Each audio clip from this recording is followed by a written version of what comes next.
మీకు ఎన్నిసార్లు చెప్పాలి సార్, నాకు ఇన్వెస్టిగేషన్లో ఏ ఇంట్రెస్ట్ లేదు. Please try to understand the situation Arjun. Sir నేను చెప్పేది ఒకసారి జరా సైడ్ కాక. Sorry.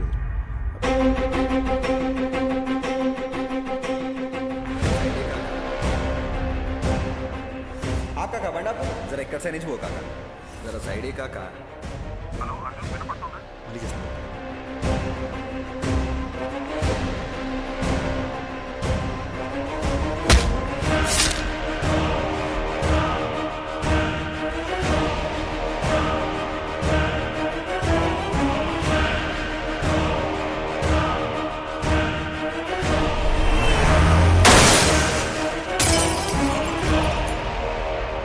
Some strange doctor Eshwar, కానీ ఫస్ట్ టైం నా కెరియర్లో ఒక సర్జరీ కోసం ఇంత నర్వస్గా ఫీల్ అవుతున్నాను. It's probably because I'm looking in to this case personally. So doctor, మీరు నన్ను చేయమంటున్న సర్జరీ కాంప్లికేటెడ్ మాత్రమే కాదు, ఇది ఫస్ట్ ఆఫ్ ఇట్స్ కైండ్. ఒక మనిషి బ్రెయిన్లో ఇద్దరి మెమరీస్ ఒకేసారి యాక్టివ్గా ఉండడం ఇట్స్ హైలీ ఇంపాసిబుల్ డాక్టర్. మీరు ఒక సూపర్ న్యాచురల్ విషయాన్ని సైన్స్తో ట్రీట్ చేయమంటున్నారు. అంతేకాదు, Rishi brain cells, nerves and tissues కంప్లీట్గా డ్యామేజ్ అయిపోయాయి. I don't even understand how is alive. To be very honest with you doctor, ఈ సర్జరీ సక్సెస్ అవ్వడానికి ఛాన్సెస్ 10% కూడా లేవు. అది మాత్రమే కాదు, రిషి ప్రాణానికే ప్రమాదం అవ్వచ్చు. Then it's up to you. You know what doctor Eshwar, మనం ఈ సర్జరీ చేయకపోయినా max 10 to 15 days is what he'll survive. So we might as well take a chance and believe that miracles do happen. Then let's do it, doctor. Let's give it a shot. Doctor Eshwar అని చాలా efficient. ఆయన ఒక చిన్న surgery చేస్తాడు రిషి మెదడుకి. దాని తర్వాత నువ్వు వాడి మెమరీ నుండి అవుట్ అయిపోతావు. వీలైనంత తొందరగా సర్జరీ ఏదో చేయండి డాక్టర్. రిషి వాళ్ళ ఫ్యామిలీ చాలా టెన్షన్ పడుతున్నారు. వాళ్ళన్నా పీస్ఫుల్గా ఉంటారు. దీంతో నా చాప్టర్ ఓవర్ కదా డాక్టర్.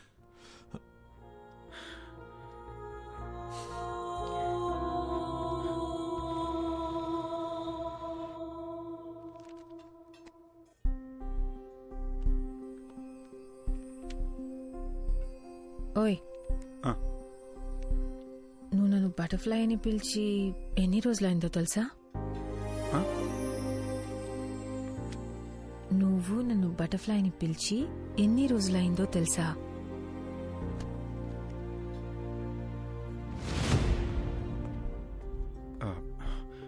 మాధవి, కొంచెం కడుపులో ఒకలా ఉంది. 10 minutesలో వచ్చేస్తాను. ఎక్కడికి? బాత్రూమ్కే. ఇప్పుడే వచ్చేస్తాగా. 10 minutes ప్లీజ్ ప్లీజ్. సారీ. త్వరగా రా.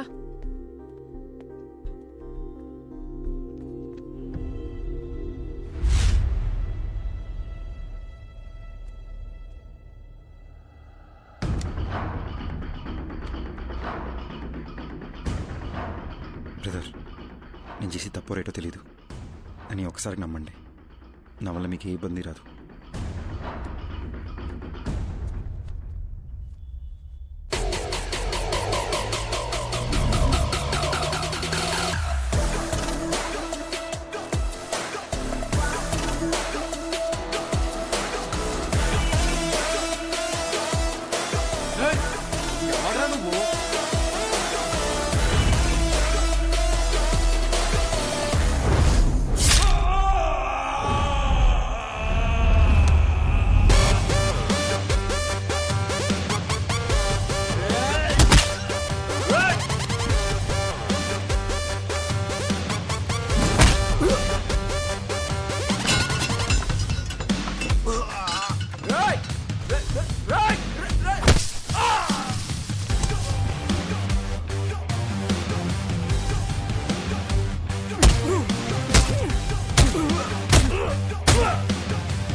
ఆకలేస్తుంది. ఇంతసేపా? సారీ, చిన్న డిస్టర్బెన్స్.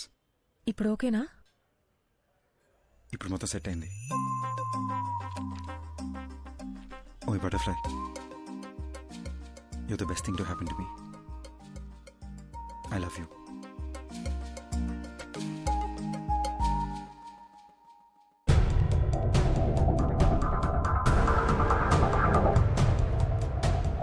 సరే వస్తున్నాను.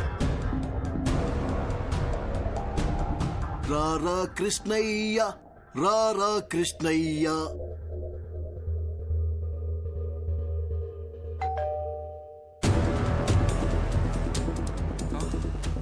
మళ్ళీ మళ్ళీ ఇది రాని రోజు, సన్నా చాచి అల్లుకున్న రోజు.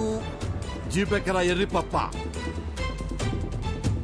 అది కాదు sir, what I'm saying is ఈ రోజు ఆపరేషన్ పెట్టుకుని ఇప్పుడు పోస్ట్ పోన్ అంటే ఎలా?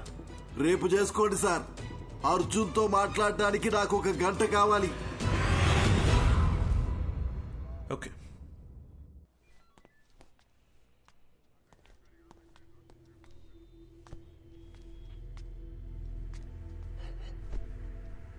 ఎంక్వైరీ కోసం వచ్చినప్పుడు నువ్వేం పీకుతావని ఈ పోలీసు వాడి ఇగో హర్ట్ చేశావు.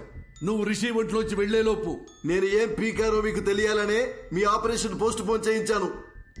ఇప్పుడు నువ్వెలా చచ్చిపోయావో చెప్తాను విను. ఏం బాబు, ఆ రోజు ఏం జరిగిందో చెప్పు. సార్ యాక్సిడెంట్ అయిన రోజు నేను ఆ రోడ్లోనే వస్తున్నాను సార్. నేను కరెక్ట్గానే వచ్చాను సార్. తనే కేర్లెస్గా డ్రైవ్ చేసి నా లైన్లోకి వచ్చాడు సార్. అంతకు మించి నాకు ఇంకేం తెలియదు సార్. ఇతని మీద ఏ తప్పు లేదని నాకు క్లియర్గా అర్థమైపోయింది. బాబు సార్. నువ్వు వెళ్ళిపోవచ్చు. Thank you sir. Thank you. రాజుగారు, నెక్స్ట్ టీమును పిలవండి.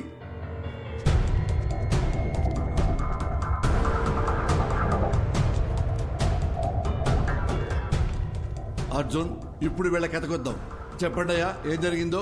ఈయన బస్తీలో మమ్మల్ని ఒకసారి కొట్టిండు సార్. దాంతో బస్తీలో మాకున్న ఇజ్జత్ అంతా పోయింది. మా అన్నని కొట్టిన ఇడిచిపెట్టొద్దని ఫిక్స్ అయినాం. I love you Arjun. అరే వద్దురా భయ్, నా మాటిని రా, వెళ్ళిపోదన్నాడు రా. ఒక్కోవే యాక్సిడెంట్ అని అబద్ధం చెప్పి రూట్ డైవర్ట్ చేసి ఆయన చంపేద్దామని ప్లాన్ చేసినాం సార్. చేవల్ల రూట్లో వాడిని ఫాలో చేసుకుంటూ పోతున్నప్పుడు అరే పెద్ద యాక్సిడెంట్ అయిందిరా. అరే ఏమన్నా దొరికినారా? కొడుకు నేను వేసేద్దాం నడు. అరే ఇళ్ళ వర్రా, ఒక నిమిషం ఆగుర్రా. దొంగలేమోరా భయ్. అరే చచ్చిపోయిందా? మంచిగా అయిందిరా, స్పాట్లోనే చచ్చింది సాలేగాడు. చచ్చిపోయింది అనుకున్నాడు. మాకు రోజు సిగ్నల్ తన దయ్యం లెక్క అవుపడ్డాడు సార్. అరే మా అటు చూడరా. అరే ఏమైందిరా?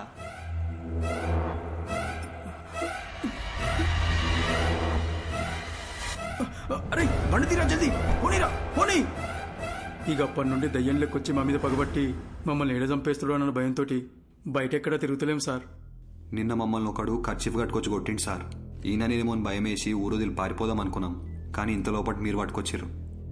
చంపాలనుకున్న మాట నిజమే గాని మేమైతే ఆయనను చంపలేదు సార్. అర్జెంట్ గా వెళ్ళండి, లోపలేంట్రా. Sir Raju sir, third team. Okay sir. 10 రోజుల ముంగట మా తాత చచ్చిపోయింది సార్. గా రోజు రాత్రి కాటికాడ కూర్చొని మేము తాగుతానప్పుడు అరే యాక్సిడెంట్ రా. అరే జల్ది అంబులెన్స్ ఫోన్ కొట్టు జల్ది. హలో సారు, వినబడతానా? వినిపిస్తున్నా. డోర్ తీరా గుంజు. అరే డోర్ పక్కన జర్రా, అద్దం బాగా కొడదాం.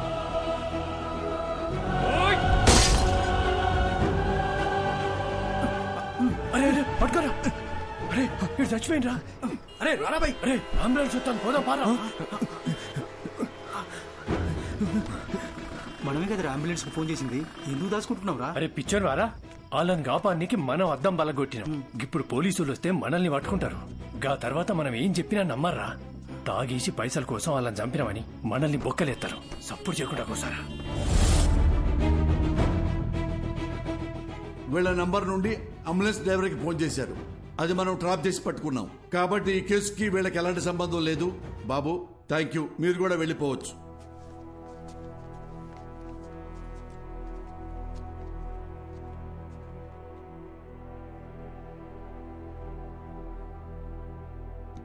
Mister Arjun, Arjun, Arjun.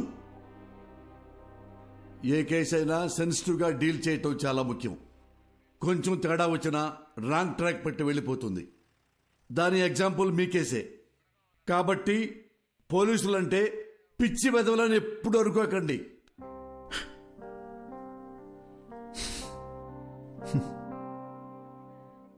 Thanks sir.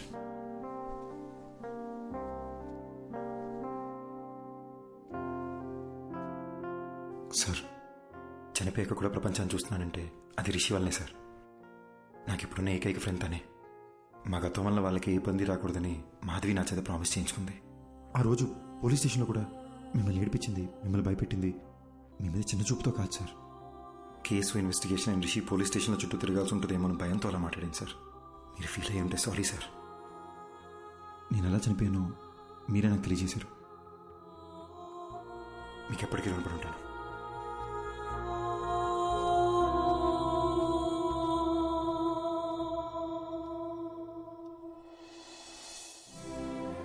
ఇన్నాళ్ళు మనల్ని ఎవరో చంపేశారనుకున్నాను. వాళ్ళని చంపేయాలన్న కోపంతో ఉన్నాను మాధవి. కానీ రిషికి ప్రాబ్లం అవ్వకూడదని ఆగిపోయాను. వాళ్ళు చేసిన తప్పుకి వాళ్ళకి శిక్ష పడింది. నా వల్ల బాగా బతకాల్సిన నువ్వు చనిపోయావు. మరి నాకు శిక్ష ఏంటి? మా నాన్న ఎప్పుడు చెప్తుండేవాడు, జాగ్రత్త రాని. నాకు ఇప్పుడు అర్థమవుతుంది బటర్ఫ్లై. మనకేమన్నా అయితే మనకన్నా మనల్ని ప్రేమించిన వాళ్ళు ఎక్కువ బాధపడతారని. నా ఒక్కడి తప్పు వల్ల మన ఇద్దరి జీవితాలు నాశనం అయిపోయినాయి కదా. అర్జున్, యాక్సిడెంట్ జరగడానికి నేను కూడా కారణమే. ఆ యాక్సిడెంట్లో నీకొక్కడికే ఏదైనా అయ్యుంటే అది చూసి నేను బతికుంటానని ఎలా అనుకున్నావు? You are my world. చనిపోయాక కూడా నీతోనే ఉన్నాను. నాకు అదే చాలు.